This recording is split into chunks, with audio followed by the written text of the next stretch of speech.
Kelantan tumpaskan geng Datin dan Mat Yo.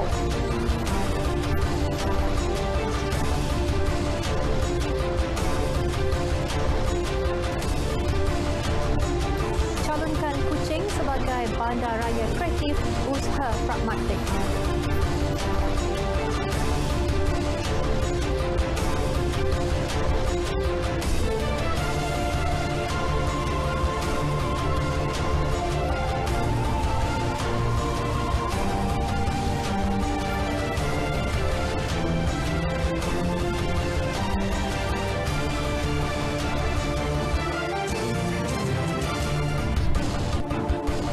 Assalamualaikum dan salam sejahtera. Berita wilayah Ahad 9 Mei 2021 bersama saya Miza Yusni Muhammad dan juga rakan jurubahasa isyarat Syarmizi Muhammad Rashid. Jadi terus bersama kami untuk perkembangan berita dari seluruh negara.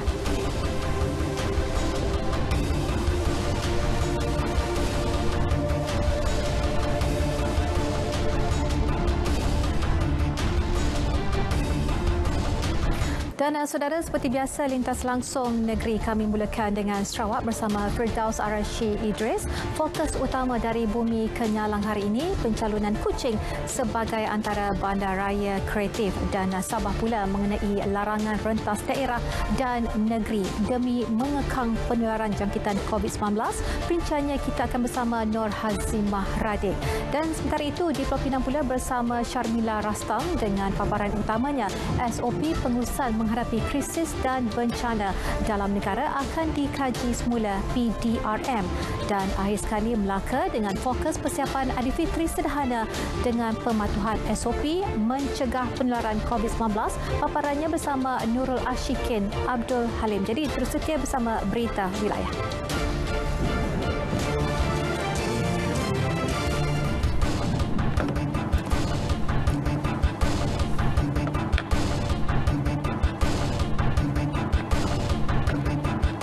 Polis Kelantan berjaya menumpaskan dua sindiket pengedaran dadah geng Datin dan Mat Yo susulan penahanan 13 individu dengan dadah bernilai hampir 7 juta ringgit dirampas dan ia hasil 4 serbuan di Kota Baru, Tanah Merah dan Pasir Mas pada Rabu hingga semalam. Ketua Polis Kelantan Datuk Syafiin Mahmad berkata dalam serbuan membabitkan geng Mat Yo, pihaknya merampas 462,000 pil biji kuda bernilai 4.62 juta ringgit hasil serbuan di Kota Baru dan Tanah Merah. Hasil risikan sejak beberapa minggu lalu membawa kepada rampasan 180,000 biji kuda dan 14.9 kilogram syabu menerusi serbuan melibatkan geng Datin di 5 lokasi di Kota Baru, Tanah Merah dan Pasir Mas. Mengikut risikan kita, kumpulan mereka ni aktif lebih daripada 3 bulan. Jadi pergerakan mereka memang ada dalam pengetahuan monitoring Ketua Jabatan Jenayah Narkotik Kelantan dan akhirnya mereka juga tertumpas. Sepandai-pandai tumpah melompat jatuh juga. Beliau berkata demikian pada sidang media di Ibu Pejabat Polis Kontijen Kelantan hari ini. Kesemua suspek ditahan reman selama seminggu dan kes disiasat mengikut Seksyen 39B Akta Dadah Berbahaya 1952. Bermula hari ini hingga Selasa, kesemua 151 premis di seluruh negara yang tersenarai dalam sistem awal pengecaman lokasi panas untuk libat urus dynamic height diarah tutup sepenuhnya. Sejauh mana tahap pematuhan pemilik premis terhadap arahan tersebut. Jadi kita ikuti tinjauan yang dilakukan oleh wartawan Andy Rizal Rohadian di beberapa lokasi titik panas penularan COVID-19 sekitar ibu negara. Kuala Lumpur merekodkan lokasi titik panas penularan COVID-19 paling tinggi iaitu 66 lokasi. Salah satunya adalah Kompleks Beli Belah Sogo. Lokasi tumpuan berbelanja setiap kali musim perayaan itu tidak beroperasi hari ini. Notis makluman penutupan diletakkan pada dinding bangunan. Situasi berbeza berlaku di Bazar Aidilfitri Lorong Tuanku Abdul Rahman. Para penjaja masih berniaga seperti biasa bermula pukul 10 pagi tadi. Rata-ratanya menyatakan keliru dengan arahan penutupan. Terdapat salah faham di antara pengelola Bazar Ramadan ini dengan pihak MKN lah. Sebenarnya untuk Bazar Ramadan ini mereka dibenarkan meneruskan perniagaan sehingga pukul 10 malam ni. Mereka perlu mengosongkan premis mereka ini bagi tujuan sanitasi bermula esok. Tapi bagi premis-premis kekal, mereka perlu senaraikan untuk ditutup, mesti menutup premis mereka hari ini. Saudara, para peniaga tetap patuh meski arahan penutupan dikeluarkan Menteri Kanan Pertahanan lewat petang semalam. Ini pastinya bukan sesuatu yang mudah buat mereka. Namun terpaksa akur demi mengekang penularan COVID-19 dalam negara yang semakin membimbangkan. Kalau dari segi aspek kita meniaga, memang kita nak meniaga lah. Kita barang banyak kan, kita cari rezeki kan. Tapi dari segi aspek kesihatan, kita rasa ini sesuatu yang kita kena akur lah. Kami tak boleh nak buat apalah. Sebabnya ini arahan daripada penguasa. Kami peniaga biasa yang tetap takut jugalah bila dibagi arahan macam ni. Ikhtiar lah, buat online kalau dapat lah. Kalau tak dapat, macam mana? Diam je lah. Kehadiran pengunjung juga tidak meriah seperti hari-hari sebelumnya. Masyarakat mungkin sedia maklum mengenai saranan kerajaan agar menangguhkan kunjungan ke lokasi titik panas penularan COVID-19. Andy Reza Rohadian, Berita RTM. Bermula esok, aktiviti rentas negeri dan daerah tanpa kebenaran polis di seluruh negara tidak dibenarkan. Menerusi tinjauan di Negeri Sembilan, rata-rata orang ramai akur dan memahami tindakan kerajaan itu kerana ia adalah untuk kebaikan rakyat secara keseluruhan. Apa yang diumumkan oleh kerajaan tu memang baguslah untuk meredakan keadaan balik semula, sebab kita tengok kes sekarang makin meningkat kan. Jadi untuk mengelakkan lagi teruk lagi, mungkin lagi worse lah benda tu, eloklah kerajaan sekat balik untuk atas negeri dan daerah ni. Kita faham kan, kalau hari raya semua akan balik ke kampung. Bila balik kampung, ramai orang yang berumur, warga-warga emas kan, yang mudah dinyakiti. Jadi memanglah langkah ni tepatlah kerajaan buat. Eloklah cadangan kerajaan untuk sekat balik. Sebab musim perayaan ni kebanyakan dia kita akan tahu ziarah menziarahi. Jadi kita tak tahu keadaan kita yang bekerja ni balik kampung, untuk mencegah dia orang yang dekat kampung je lah. Saya rasa tindakan kerajaan ni bagus sebab boleh mengurangkan penularan COVID-19.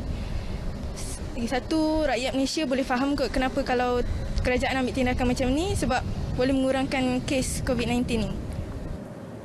Aktiviti rentas negeri dan daerah tanpa kebenaran polis di seluruh negara akan berkuat kuasa sehingga 6 Jun. Kru RTM turut membuat tinjauan ke Giant Superstore Nilai, iaitu satu-satunya lokasi di Negeri Sembilan yang disenarai sebagai berpotensi menjadi kluster menerusi sistem HIDE. Pemilik premis patuh kepada arahan penutupan 3 hari serta merta sebagai langkah pencegahan. Proses sanitasi turut dilaksanakan. Pandemik COVID-19 mengubah pola kehidupan manusia setelah lebih setahun dibelenggu dengan wabak tersebut.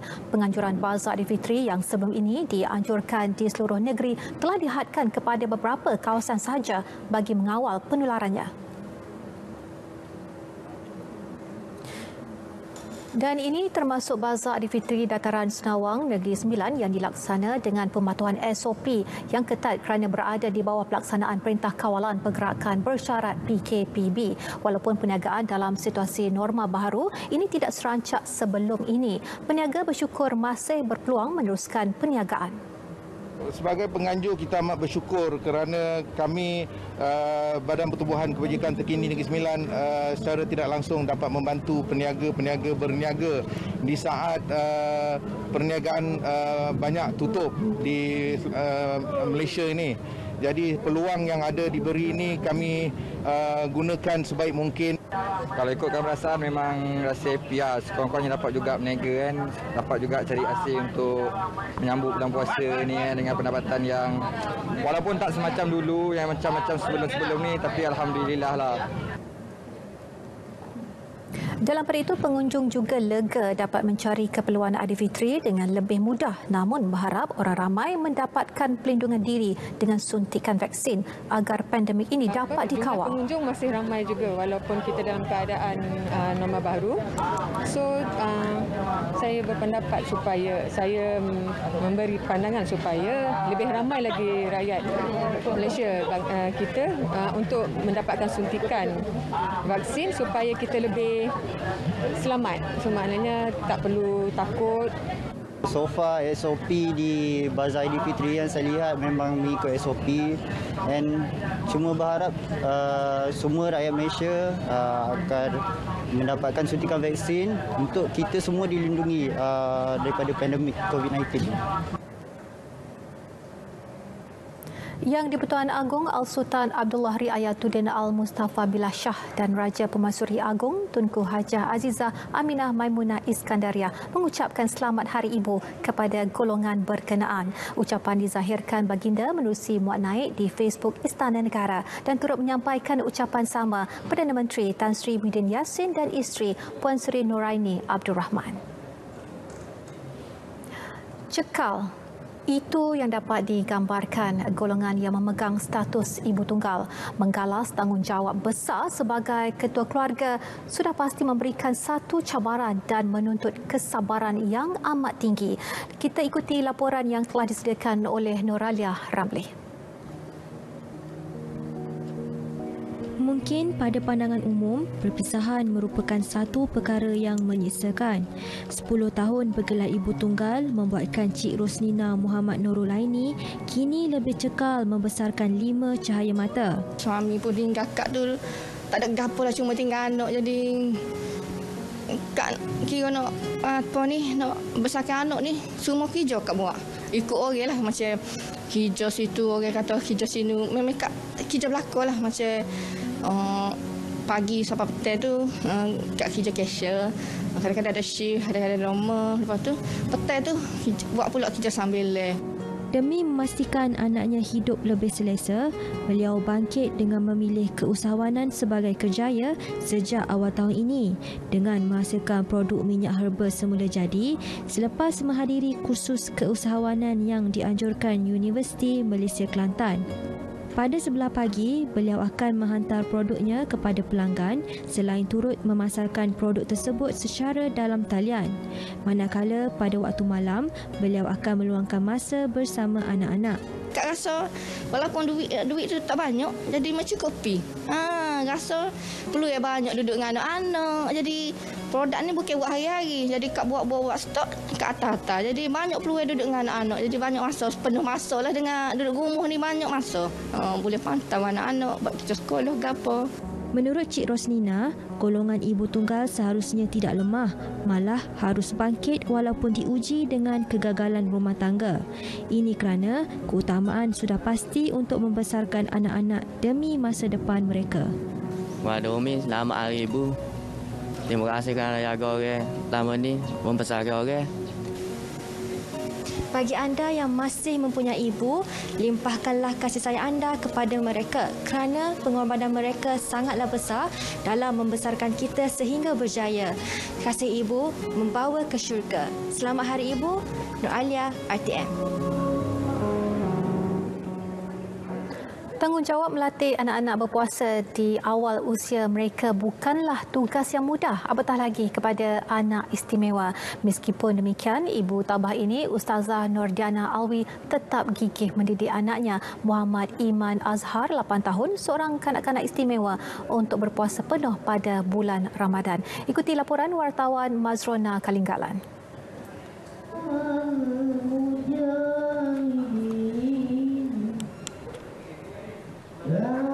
Mesra dipanggil Iman bukan sahaja mengalami gangguan spektrum autisme ASD tetapi juga gangguan defisit perhatian hiperaktif ADHD selain tingkah laku radang yang ada kalanya sehingga mencederakan diri. Ibunya, Ustazah Nordiana, tidak pernah menjadikan keadaan Iman sebagai alasan untuk tidak mendidiknya menjalankan rukun Islam ketiga itu. Saya mula latih dia berpuasa sejak usia 4 tahun dengan menggunakan kaedah latihan secara berjam lah, ya, bermula dengan tempoh masa sejam, 2 jam, 3 jam hinggalah sampai dapat kita capai bagi tempoh 8 jam, 9 jam pada usia 4 tahun, ya. Maksudnya setiap hari itu saya latih by hour dan saya tengok sejauh mana dia mampu capai, ya. Dan pada usia 6 tahun dia sudah start puasa penuh lah. Dalam melatih anak berpuasa, ia bukan sekadar menekankan soal makan dan minum, tetapi lebih mengutamakan kefahaman bahawa ia adalah ibadah wajib umat Islam. Tahun 2011, puasa 13 sampai sekarang. Puasa itu bukan tahan lapar dan dahaga, tapi Iman tolong bantu untuk berpuasa sampai pagi sampai petang. Tidak susah. Sebab Iman puasa full. Ketika berpuasa, Iman mengisi masa dengan membaca Al-Quran dan menulis kad. Memandangkan Iman tidak gemar makanan berat dan mempunyai spesifikasi tertentu dalam pemakanannya, ibunya teliti dalam pemilihan menu bagi memastikan Iman dibekalkan tenaga mencukupi. Iman tidur awal jam pukul 9.50 kan. Lepas tu Iman bangun jam pukul 4. Lepas tu habis sahur. Lepas habis sahur jam pukul 4.40 kan. Solat subuh berjemaah. Apa yang mampu dicapai hari ini bukanlah sesuatu yang mudah jika tiada usaha keras Iman sendiri dan kedua ibu bapanya. Pada usia 6 tahun ni pernah berlaku satu situasi di mana dia enggan untuk berbuka puasa, ya, di mana dia mahu berpuasa sehinggalah ke hari keesokan yang menyebabkan dia mengalami gastrik. Pada ketika itulah doktor melakukan observasi bagaimana nak convince cara dia berfikir. Alhamdulillah kami dapat memperbetulkan semula cara pemikirannya bahawa berpuasa itu tidak perlulah bagi tempoh 24 jam. Selain itu, adik Iman, Nur Imanina Azhar, 8 tahun juga mempunyai penyakit sama dengan Iman. Meskipun demikian, ibu tabah itu tetap kuat dan berazam mendidik Imanina seperti mana mendidik Iman sehingga kini.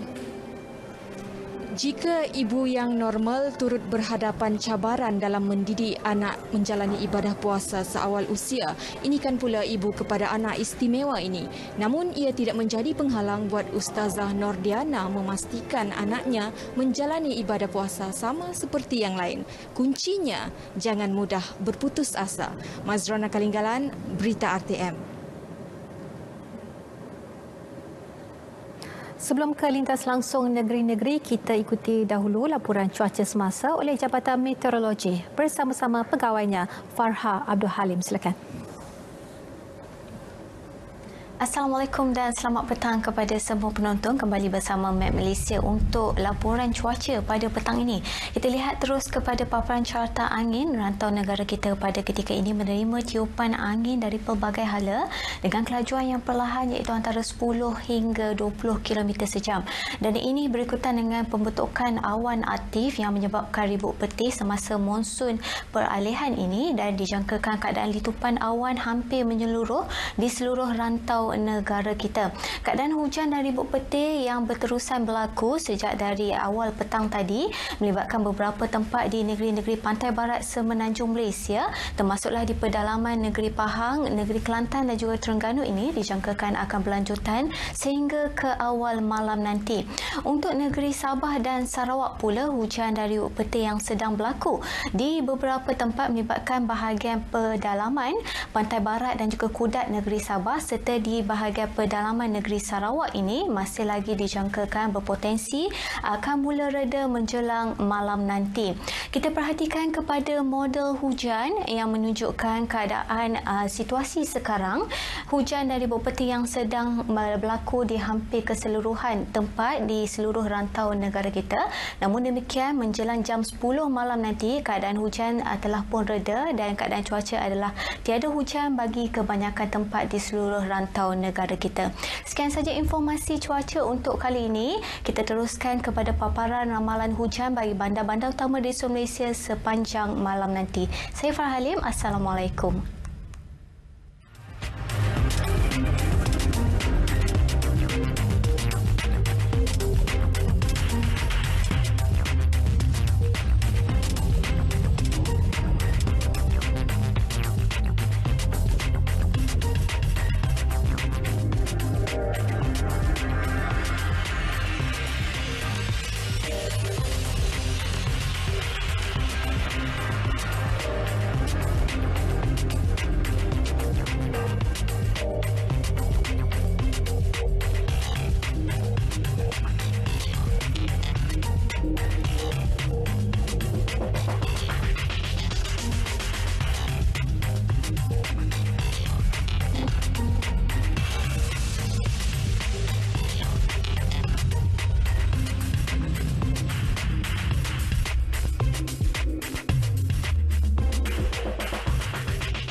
Bertemu kembali. Untuk perkembangan negeri, kami mulakan dengan Sarawak dan antara fokusnya Menteri Pelancongan, Seni dan Budaya Datuk Seri Nancy Shukri menyifatkan hasrat mencalonkan Bandaraya Kuching sebagai antara bandaraya kreatif sebagai usaha yang pragmatik. Jadi untuk laporan penuh langsung bersama Firdaus Arashi Idris di sana. Silakan. Terima kasih Miza. Assalamualaikum dan salam sejahtera. Hasrat untuk mencalonkan Bandaraya Kuching sebagai antara bandaraya kreatif merupakan usaha yang pragmatik.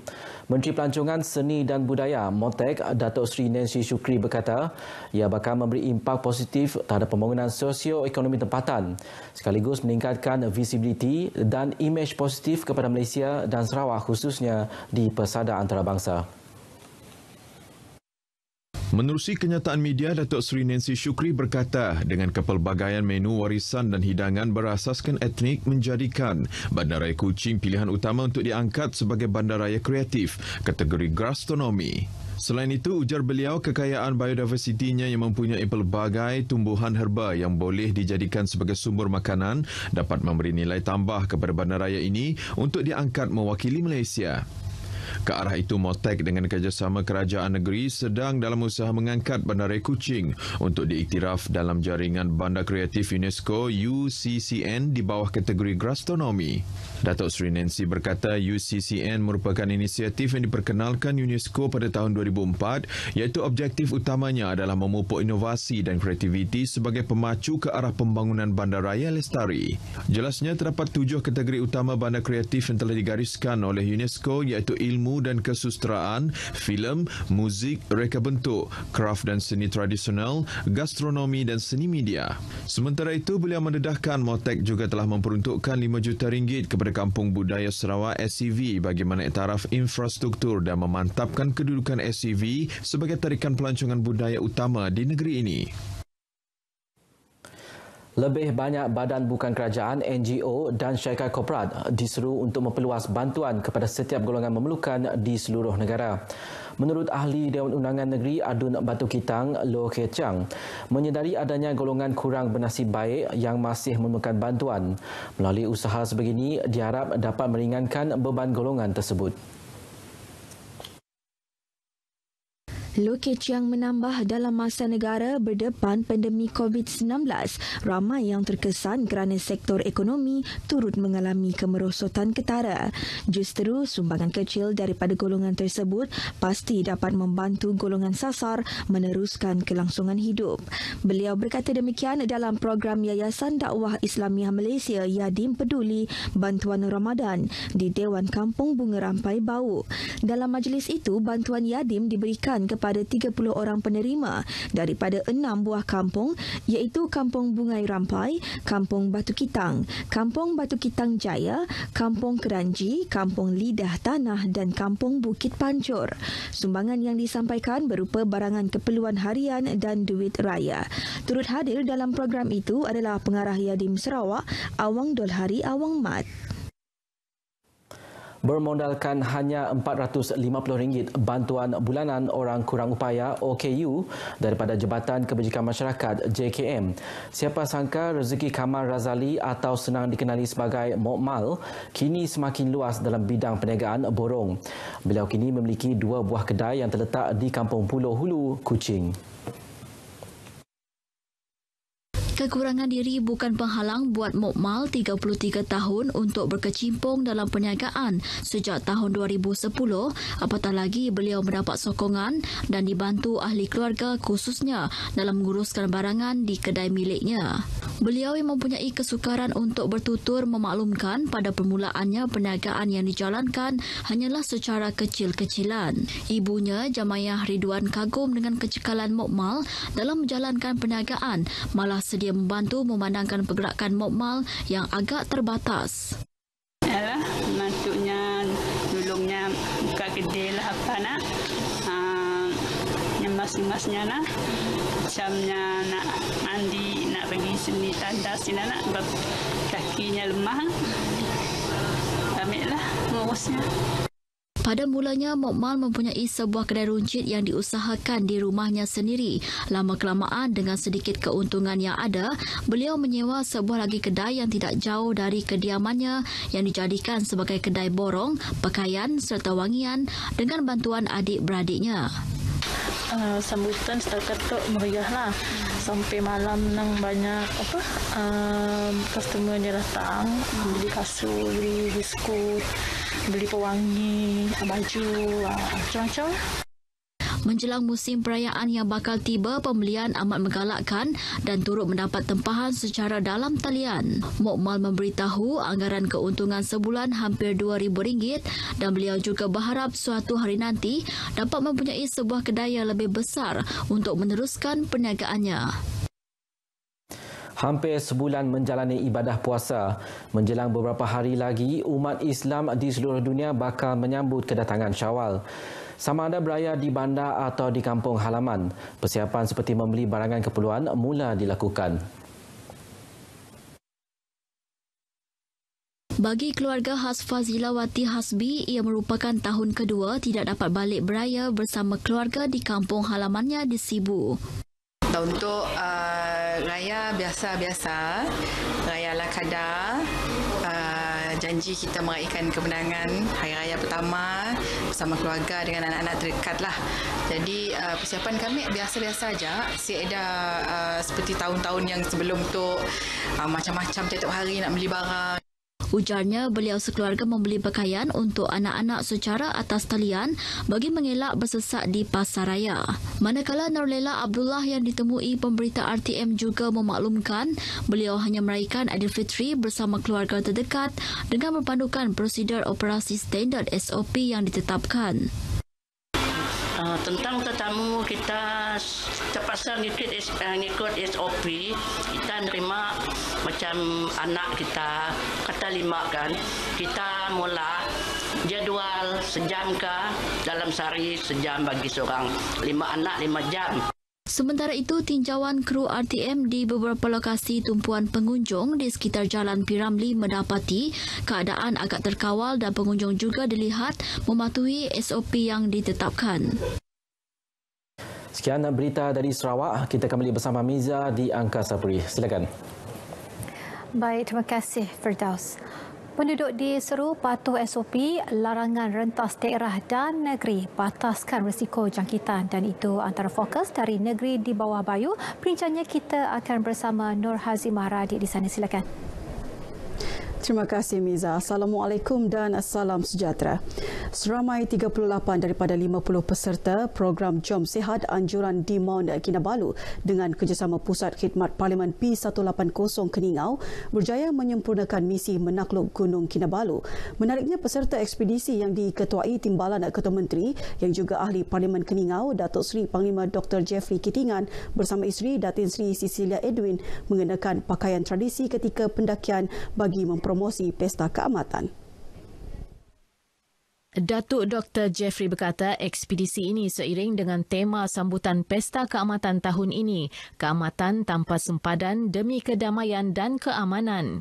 Ekspedisi ini adalah juga simbolik untuk mencari perdamaian di antara kita semua dan juga di antara kita dan alam semula jadi Kinabalu. Dan ini juga adalah satu mesej bagi kita semua untuk menjagakan alam semula jadi kita. Katanya program ini juga menggalakkan orang ramai mengamalkan gaya hidup sihat terutama pada musim pandemik ini. Datuk Dr. Jeffrey yang juga Menteri Pertanian dan Perikanan berjaya membuktikan meskipun usianya mencecah 73 tahun, ia bukan penghalang menawan gunung tertinggi negara itu. Peserta ekspedisi memakai pakaian tradisi suku kaum Kadazan, Dusun Murut dan Rungus. Sekatan rentas daerah dan negeri yang dilaksanakan ketika perayaan Hari Raya Aidilfitri ini perlu bagi mengelak situasi lebih buruk pada masa akan datang. Menteri Pertanian dan Industri Makanan Datuk Seri Dr. Ronald Kiandi berkata, ia langkah wajar berikutan peningkatan tinggi kes positif kebelakangan ini. Negara kita mengambil langkah-langkah tegas ini semata-mata untuk membataskan jangkitan. dan melandaikan angka jangkitan yang sedang meningkat pada ketika ini. Jadi saya minta agar semua rakyat Malaysia patuh kepada SOP. Kita ingin melihat negara kita kembali kepada keadaan yang asal.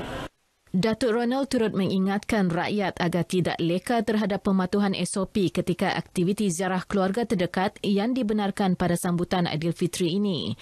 Beliau ditemui ketika majlis berbuka puasa bersama ahli peladang Kampung Bintang Mas dan penyampaian sumbangan kepada asnaf, warga emas dan balu di Telupit.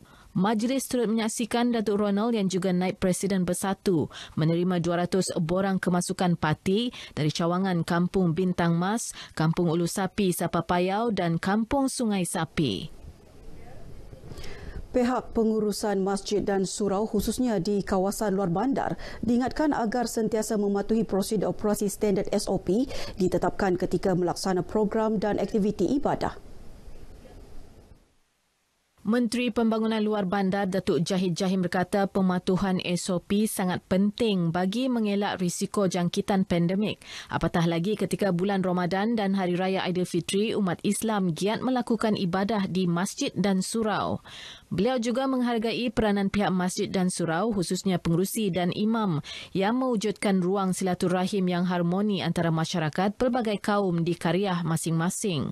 Dalam kawasan kita ini terdiri pada masyarakat majmuk. Semua lapisan kepimpinan itu perlu untuk menekankan kelestarian muhibah harmonis, sentiasa menjaga perhubungan dengan memberi penghormatan di antara satu dengan lain, meninggalkan perkara-perkara yang boleh memudaratkan perhubungan sama ada sesama agama ataupun antara berlainan agama. Datuk Jahid dan juga Wakil Rakyat Tamparuli ditemui RTM selepas penyerahan sumbangan duit raya di Masjid Ubudiah Tamparuli. Turut disampaikan kurma dan kain sarung kepada 63 penerima terdiri kaki tangan Jabatan Hal Ehwal Agama Islam Negeri Sabah Jahins Tamparuli, imam dan pengerusi surau dan masjid serta guru sekolah agama negeri di kawasan berkenaan.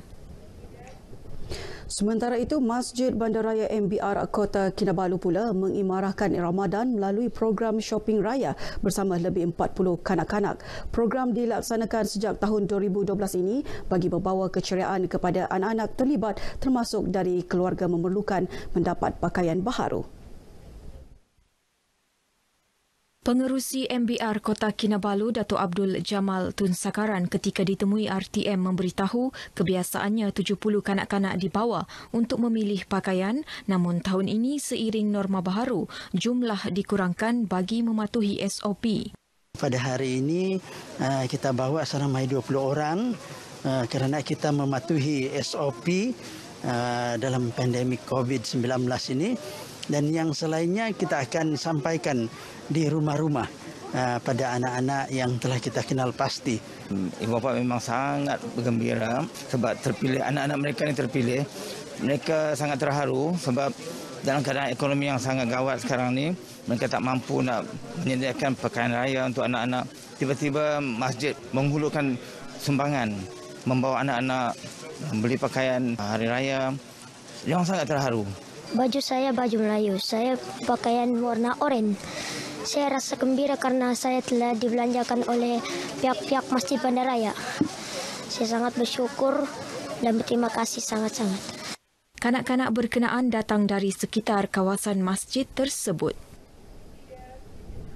Program Jelajah Ramadan Sabah FM yang diadakan di Kota Belud mendekatkan stesen berkenaan dengan masyarakat khususnya pendengar. Dalam masa sama merupakan peluang menyantuni petugas barisan hadapan, anak yatim dan pelajar sekolah pondok dengan penyerahan sumbangan oleh penyampai Sabah FM sendiri. Penerbit program Sofiza Munira Wahab berkata aktiviti turut mendapat kerjasama daripada Adun Pintasan Fairuz Rendan. Jelajah kali ini, kami memilih 10 lokasi dan 8 daripada lokasi itu merupakan barisan hadapan yang telah berkhidmat untuk sepanjang pandemik ini, dan 2 lagi lokasi kami pilih rumah anak yatim dan juga sekolah pondok. 2 itu kami beri makanan secara pukal. Ini adalah jelajah pertama saya sebagai Adun Pintasan.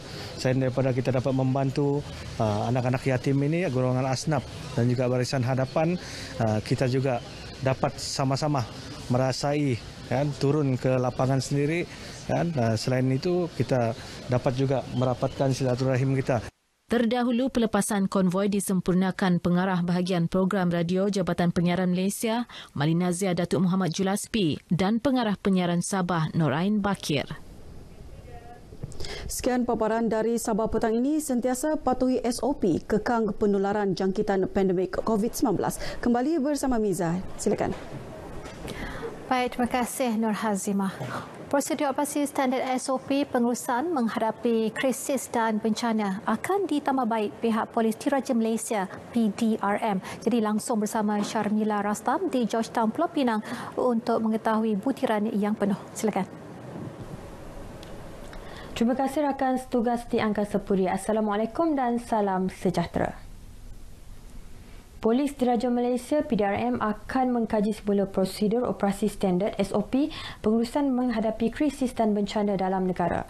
Pengarah Jabatan Keselamatan Dalam Negeri dan Ketenteraman Awam KDNKA, Datuk Seri Abdul Rahim Jaafar berkata, penelitian semula itu bagi membolehkan PDRM menambah baik SOP sedia ada. Menurut beliau, SOP pengurusan krisis dan bencana yang ada ketika ini sudah agak lama, sekaligus perlu ditambah baik selari dengan peredaran zaman. SOP kita yang lama-lama ni kita perlu lihat balik, kita sidang balik, kita baiki untuk supaya kita dapat melaksanakan tugas itu dengan lebih baik. Keadaan semasa itu mungkin di tahun 80-an 90-an, tapi kita dah bersama milenial, maka mesti ada perubahan yang perlu kita buat sebab dia mengikut kehendak zaman, kehendak semasa ataupun kehendak. Beliau berkata demikian pada majlis penutupan seminar pengurusan krisis dan bencana bagi peringkat Zon Utara di Markas Pasukan Polis Marin Wilayah 1 dekat Batu Uban. Seminar selama 3 hari itu disertai kira-kira 23 ketua polis daerah dari Perlis, Kedah serta Pulau Pinang. Sempena bulan Ramadan, petugas Barisan Hadapan di Pulau Pinang terus disantuni. Terbaru, Lembaga Kemajuan Wilayah Pulau Pinang Perda mengambil inisiatif menyediakan lebih 900 bungkusan juadah sahur kepada petugas Barisan Hadapan.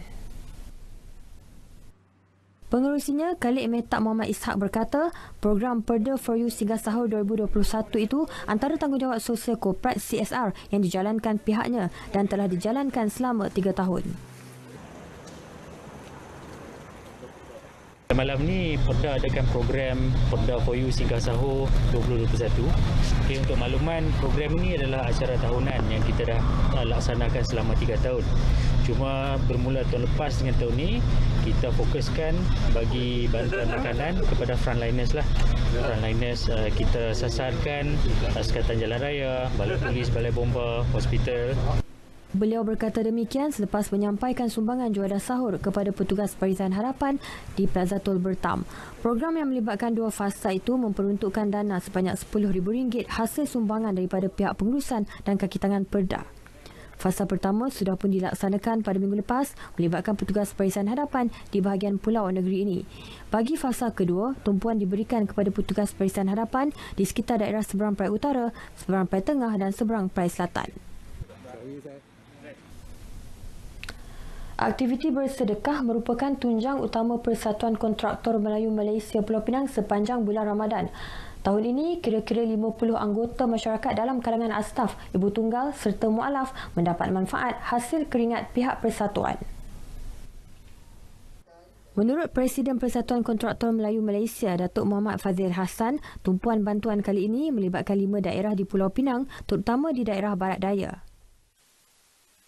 Ini ialah pendekatan Persatuan Kontraktor Melayu Malaysia Pulau Pinang. Kali ini kita dekat dengan rakyat, kita beli barang makanan terus bagi pada rakyat-rakyat yang rasa keperluan. Jadi kita harap hari-hari raya ni tak ada lah rakyat-rakyat orang Islam kita yang lapar. Bolehlah makan sikit lah.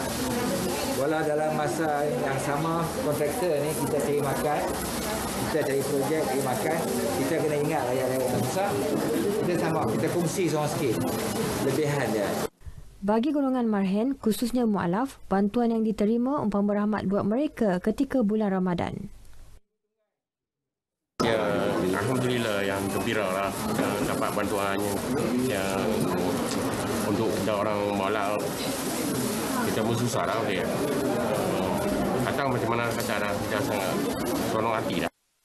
Walaupun tidak banyak, bantuan berkenaan amat bermakna kerana mampu mengembirakan insan memerlukan. 20 tahun wakil Ustaz kena video Saudara baru tak pernah dapat. Dan first time kata anak saya wakil boleh dapat. Saya Saudara baru dekat 20 tahun.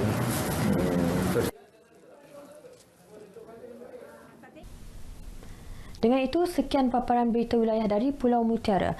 Terus patuhi SOP yang ditetapkan. Kembali semula ke Angkasa Puri bersama rakan penyampai. Silakan. Baik, terima kasih Sharmila. Baiklah saudara, Aidilfitri bakal menjelang tiba, jadi pelbagai persiapan dilakukan bagi memeriahkan sambutan.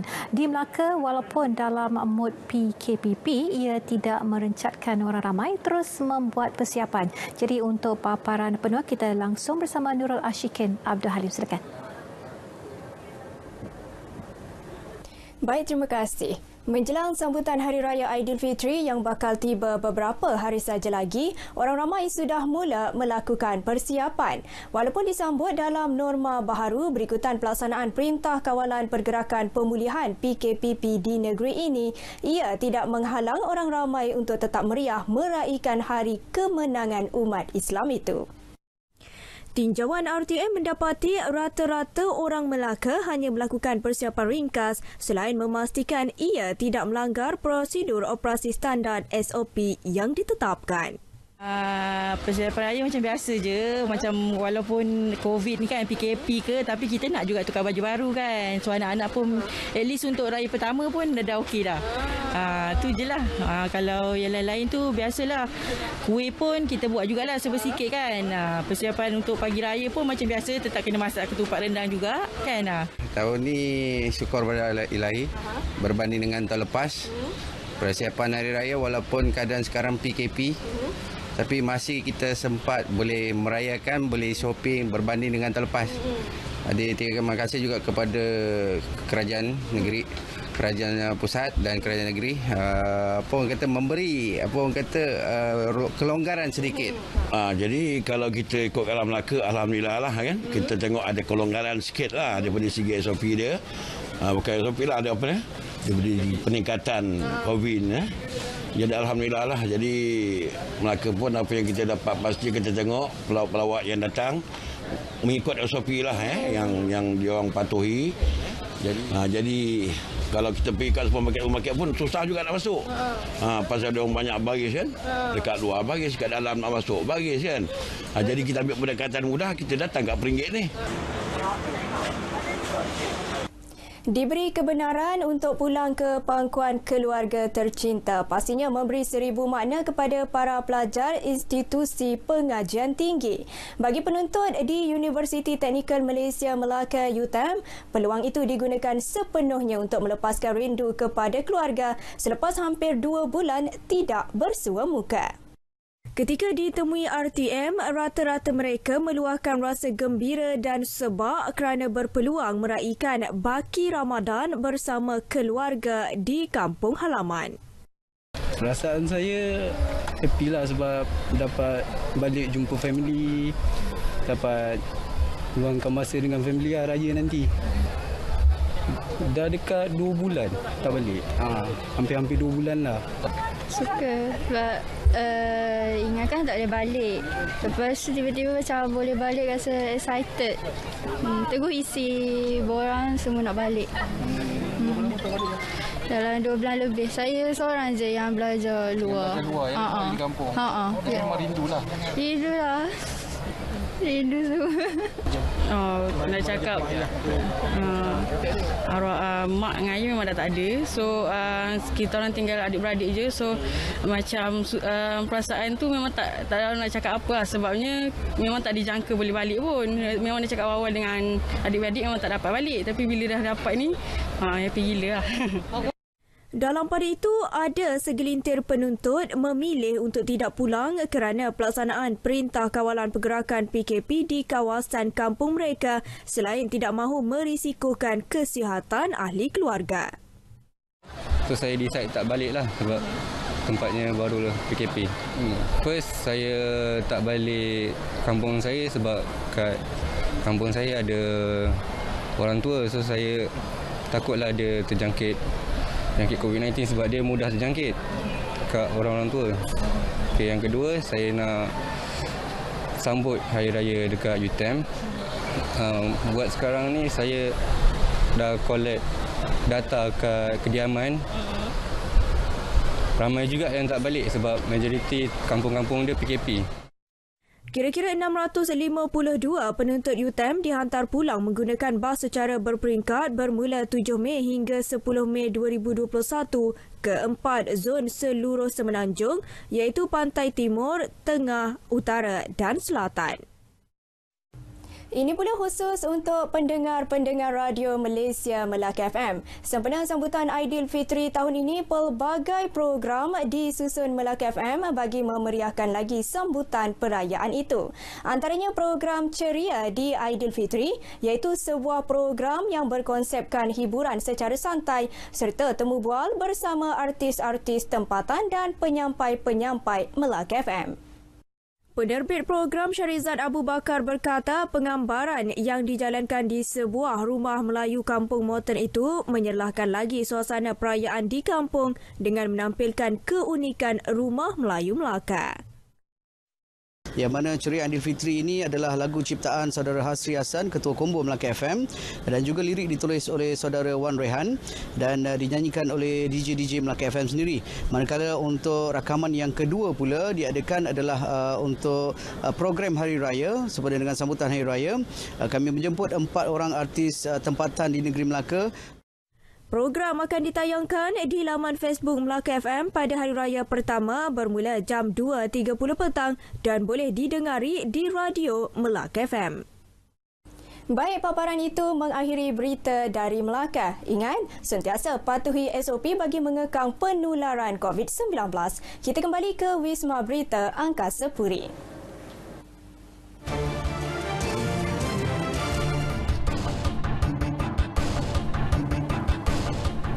Sejarah dan salasilah campuran antara agama dan budaya masyarakat di negara ini ternyata menjadikan Malaysia begitu unik dan begitulah yang berlaku dengan kehadiran masyarakat India Muslim ke Tanah Melayu sekaligus mewujudkan kebudayaannya tersendiri. Jadi kita ikuti laporan wartawan Muhajirin Sami yang sempat berkongsi pengalaman berbuka puasa bersama masyarakat India Muslim.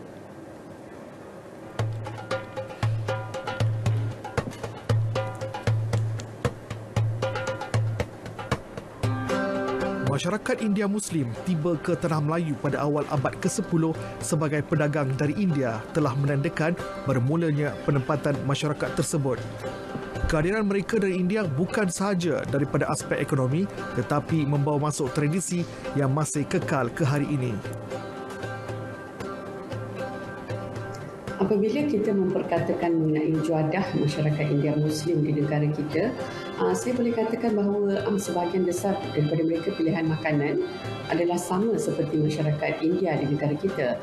Kenapa ini terjadi? Kerana asal-usul keturunan mereka itu sendiri berasal daripada India.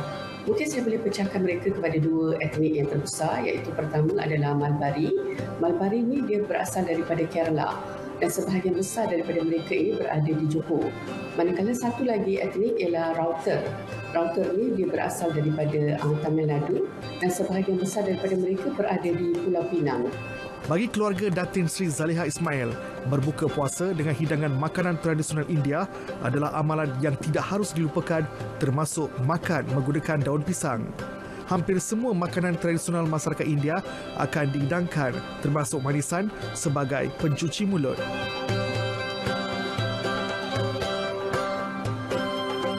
Okey, setiap bulan Ramadan saya selalu masak masakan tradisional India. Sebab anak-anak saya semua memang dia orang suka macam tosai, idli, biryani, ladu, putu mayam, Tamil cakap idiapam, kan? Okay, selalu kan bulan puasa kita selalu memang macam tu je sebab dari dulu nenek moyang kita semua dah ajar kita macam tu, so kita pun ikut je. Namun, peredaran masa mewujudkan kebimbangan dalam kalangan masyarakat India Muslim berikutan amalan berkenaan terutama pembuatan makanan tradisional semakin dilupakan generasi muda. Makanan-makanan begini diminta dia berketerusan buat selama-lamanya lah, insyaAllah, kerana kita dalam keturunan India Muslim, kita jangan lupakan makanan-makanan tradisional kita dan kita akan meneruskan sehingga turun-temurun nanti.